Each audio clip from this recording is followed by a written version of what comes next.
আজকে তো আমরা হাজারো গুনাহ করে কোনোদিন ভাবি না যে এই চেহারাটা আল্লাহকে কি করে দেখাবো। রাগ হয় না যুবক, তোমাদের পায়ে হাত রাখে। 24 ঘন্টা নেটের ভিতরে কত গুনাহ করো, নিজের টাকা খরচ করা। বাংলাদেশের প্রত্যেকটা ঘর, গ্রাম নাই, গঞ্জ নাই, শহর নাই, খুব কম ঘর পাওয়া যায় আজকে ওয়াইফাই না আছে, ঠিক না?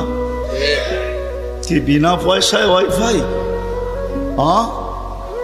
আনলিমিটেড গুনাহ করার জন্য ওয়াইফাই,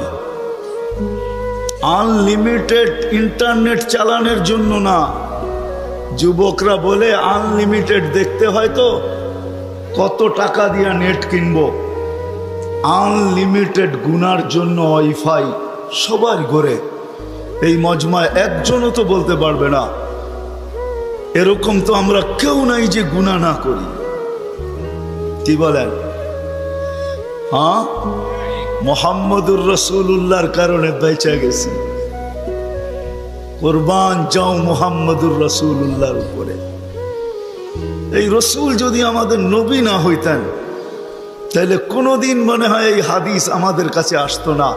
আস্তুরুকা ওয়ালাউ তাখশানি, আল্লাহ বলে উম্মতে মুহাম্মাদি তুই আমাকে ভয় করিস না, কখনো ভাবিসও না যে আমাকে চেহারাটা দেখাবি। তো দেখাবি কি কইরা? 24 ঘন্টা গুনাহ করিস আর আমি 24 ঘন্টা লুকোচুরি খেলতে থাকি, আমি 24 ঘন্টা লুকাইতে থাকি। তুই গুনায় অভ্যস্ত, আমি লুকাইতে অভ্যস্ত। তুই গুনাহ ভালোবাসিস, আমি লুকাইতে ভালোবাসি।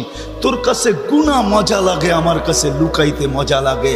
তোর স্বভাব গুনাহ করা, আমার স্বভাব লুকানো। মুহাম্মদুর রাসূলুল্লাহর উম্মত না হইলে মনে হয় এই ঘোষণা হতো না। কুরবান যাও মুহাম্মদুর রাসূলুল্লাহর উপরে।